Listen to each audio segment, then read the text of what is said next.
trillion in 3 weeks.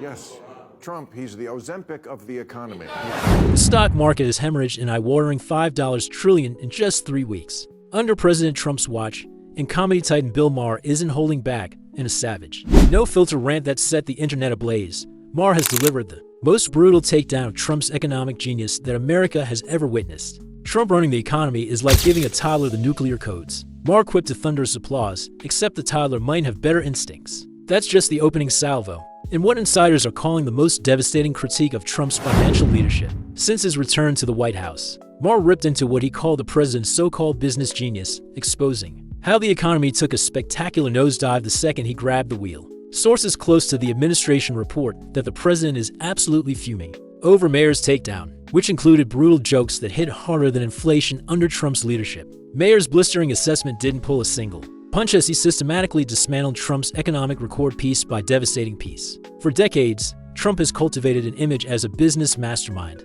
a financial wizard who could translate his supposed corporate success into national prosperity. But Maher wasn't having any of it. The man lost money running a casino. A casino, Maher exclaimed as his audience gasped in disbelief. That's like failing a breathalyzer test at an oxygen bar. It takes a special kind of talent. Financial experts are privately agreeing with Maher's assessment, with one Wall Street veteran whispering to this reporter, "If you can't make money in a business literally designed to print money, maybe you shouldn't be in charge of the world's largest economy." The comedian reminded viewers of Trump's extensive business graveyard: Trump Airlines, Trump Steaks, Trump University, a corporate morgue so packed it would make most entrepreneurs weep. Remember Trump Airlines? No, that's because it lasted shorter than one of his press secretaries. Maher fired as his audience howled with laughter. In fact, Trump's business failures have become legendary in financial circles, though you'd never know it from listening to the president's own assessment of his capabilities. Maher didn't hesitate to remind Americans of Trump's long history of spectacular flops that would have ended any normal businessman's career decades ago. How about Trump Steaks? Maher asked sarcastically. The finest cuts of meat money can buy if you enjoy eating shoe leather. And who could forget Trump University, where the only thing students graduated with was a lighter wallet and a lesson in spotting scams. The late-night host didn't stop there, reminding viewers that despite Trump's insistence that he's a self-made billionaire, he conveniently leaves out the millions he inherited from his father, the countless bailouts from banks, and the fact that his main talent seems to be losing money while convincing people he's winning. According to Maher, Trump talks about business like he talks about his weight, completely detached from reality. The most devastating part of Maher's critique centered on Trump's much-touted tax cuts, which the comedian claimed were nothing more than a massive giveaway to the ultra-wealthy disguised as middle-class relief. Trump promised they'd be a game-changer for the middle class, Maher noted with a sardonic smile. Spoiler alert, they weren't. Because in Trump's world, middle class means anyone who owns at least one private jet. According to financial analysts consulted by this publication, the average American received just enough of a tax break to buy a second helping of ramen noodles, while corporations use their windfalls for stock buybacks instead of raising wages as promised. He handed out tax breaks to the ultra-rich like they were loyalty points at a failing casino. Maher quipped, while the average American got just enough of a break to buy a second helping of ramen noodles.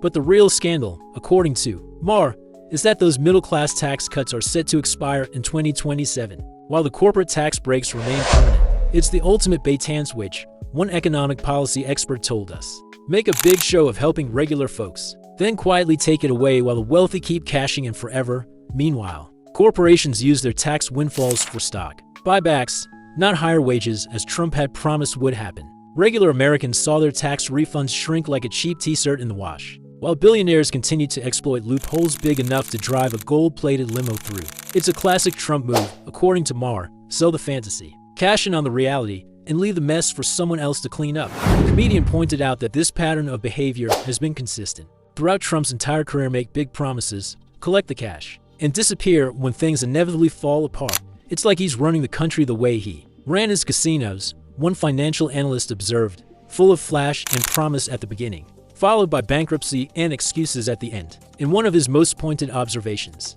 Maher highlighted Trump's unhealthy fixation on the stock market as the only barometer of economic health. A perspective financial experts have long criticized. The stock market isn't the economy, Maher declared emphatically. That's like saying your Instagram likes to determine your health. Just because rich people are making more money doesn't mean working people are doing better. While Trump obsessively tweeted about stock market gains during his first term, Maher noted that those numbers meant little to the millions of Americans struggling with stagnant wages, unaffordable health care, and a housing market so expensive that even monopoly players are going broke. Economic data supports Maher's claim during Trump's first term. The wealth gap widened dramatically, with the richest Americans capturing the vast majority of economic gains while working class families continued to struggle. In Trump's America, one economic justice advocate explained, "A booming stock market just means the rich are getting richer, while everyone else fights for crumbs." When the market inevitably crashed, Maher noted the president's conspicuous silence: no tweets, no comments, just crickets and an army of excuses blaming everyone but himself.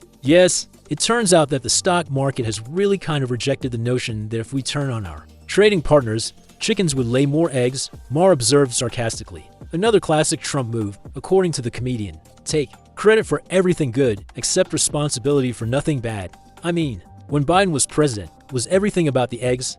The price of eggs? We got to lower the price of eggs.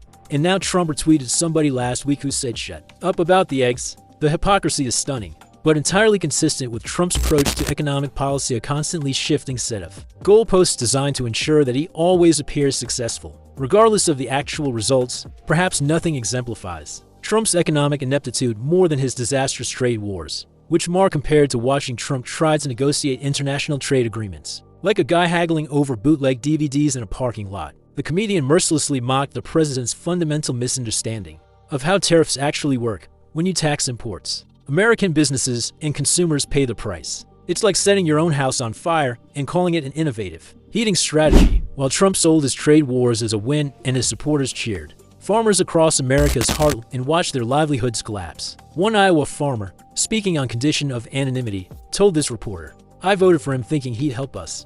Now I'm selling equipment just to make ends meet." Maher perfectly captured the absurdity. He plays "let's spin the big tariff wheel" round and round she goes. Where she stops, nobody knows. And every day Trump puts these amazingly large tariffs on other countries. And when they respond with their tariffs, he acts shocked at their disrespect. "How dare you do to me what I just did to you?" The economic consequences of these trade wars were devastating, particularly for American farmers who found themselves locked out of critical export markets and forced to accept government bailouts just to survive. But you know what? $5 trillion in 3 weeks, and we have only ourselves to blame, Maher lamented. Trump said this would happen if we re-elected Biden. Oh wait, that didn't happen. No. This is happening because Trump wants to bring back manufacturing. And to get the ball rolling, he is manufacturing a recession. The comedian's wordplay lands with particular force because it highlights a fundamental truth about Trump's economic approach. It's based on showmanship rather than substance, on bold claims rather than sound policy. He's playing economic chicken with the entire global trading system, one international trade expert explained. And American consumers and businesses are the ones getting plucked. In a particularly cutting segment, Maher highlighted Trump's bizarre foreign policy priorities that have direct economic consequences. One thing we've known about Trump for quite a while is that in the world, the countries that we traditionally liked, like England and France, those kind of places he doesn't really like. And the people that we traditionally didn't like Saudi Arabia and Russia, he likes. This upside-down approach to international relations has created unprecedented economic uncertainty, with long-standing allies treated like adversaries, while authoritarian regimes receive preferential treatment. "I'm sticking with the Union, the former Soviet Union," Maher joked, unlike some people. The comedian even warned viewers to watch out for Canada, the quiet, polite neighbor you never suspect. Financial analysts point out that alienating long-standing economic allies while cozying up to authoritarian regimes has created unprecedented market uncertainty, contributing to the current economic tailspin. In perhaps the most bizarre economic development, sources claim that Greenland, which Trump famously tried to purchase during his previous term, has now offered to buy us in what can only be described as the ultimate economic humiliation. While this claim might seem far-fetched, it perfectly encapsulates the dramatic reversal in America's economic standing under Trump's leadership. The Danish territory has reportedly been watching America's economic decline with growing concern, with one Greenlandic official allegedly commenting, "Perhaps it's time we step in before they completely destroy themselves." The irony is palpable. The country Trump once thought he could buy with America's economic might now views the United States as a distressed asset ripe for acquisition. It's a metaphor so perfect that if it didn't exist, a satirist would have to invent it. In one of the most eyebrow-raising segments of his monologue, Maher explored the mysterious connection between Trump's economic policies and his bizarre affinity for the Village People's music. What is he trying to tell us by continuing to do this dance and now making YMCA his anthem? Maher questioned, before taking his analysis in an unexpected direction. "I'm not saying Donald Trump is secretly gay. It doesn't look like much of a secret,"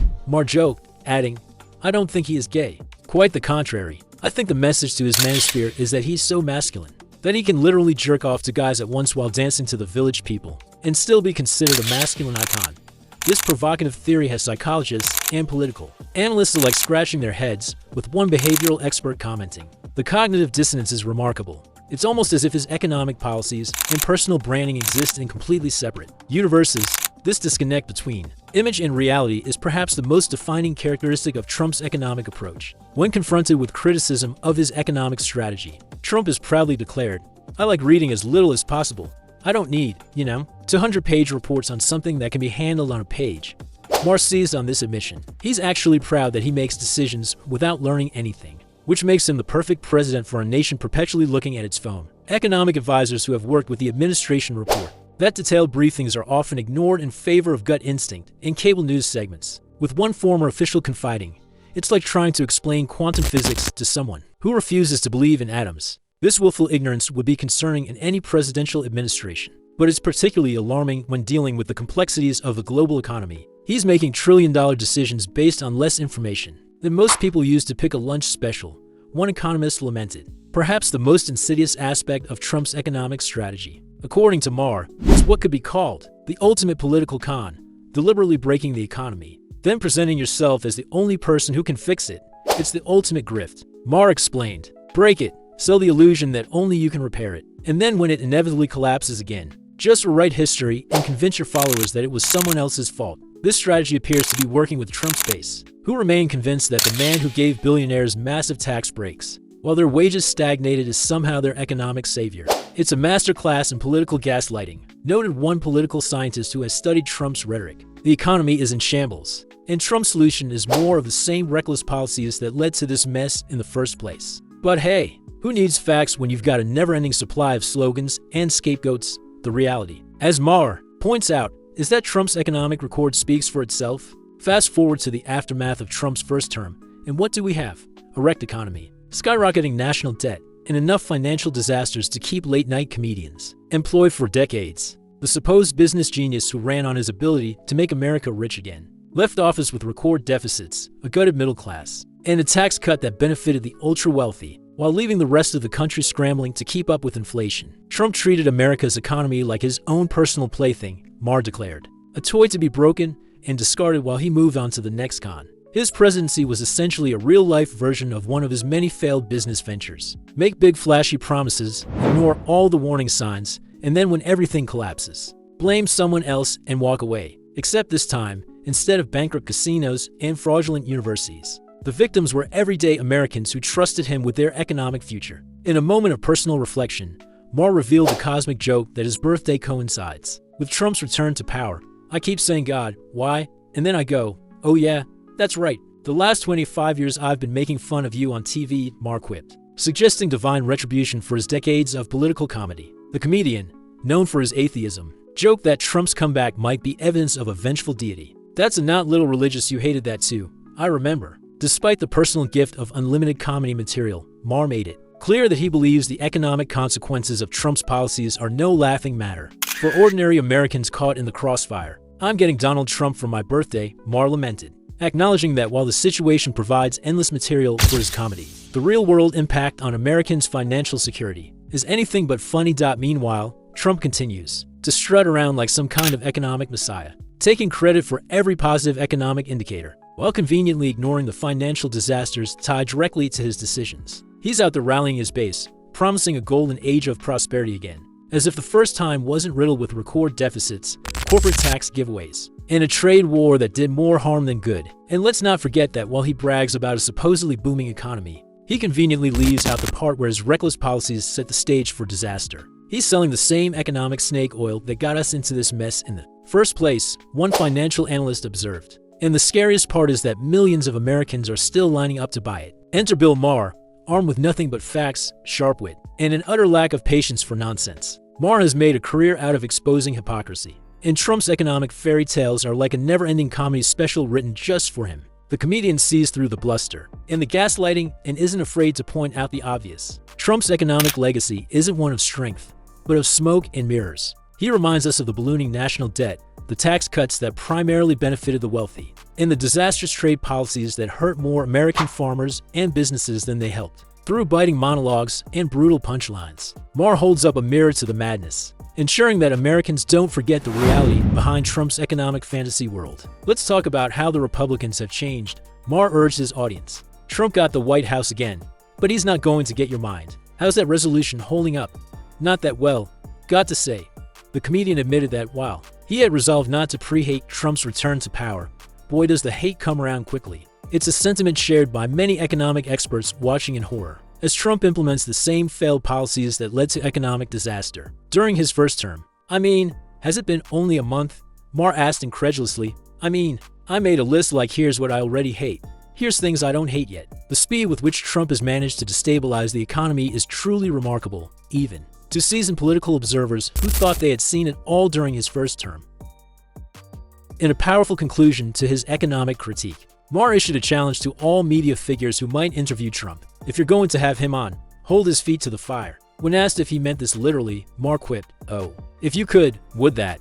The comedian explained that while he believes it's important to talk to important people, including Trump, journalists have a responsibility to challenge the president's claims rather than simply providing him with a platform. You were like taking people to task, as I think you should, for who would boycott Donald Trump, and you said, but if he wanted to come on your show, you would have him on, of course, and because you said it's important to talk to important people, Maher was told. Yes, he responded, but I would add this, if you are going to have him on, he's a politician. I know he's actually a game show host from Queens, but now he's the president of the United States. So if you're going to have him on, everybody hold his feet to the fire. Media critics have praised Maher's willingness to speak truth to power, with one journalism professor noting, in an era of softball interviews and access journalism, Maher's approach represents what the Fourth Estate should be doing, challenging power with facts and humor. It's a refreshing contrast to the reverence with which many media figures approach Trump, afraid of losing access or becoming targets of his notorious social media attacks. Maher isn't afraid of Trump.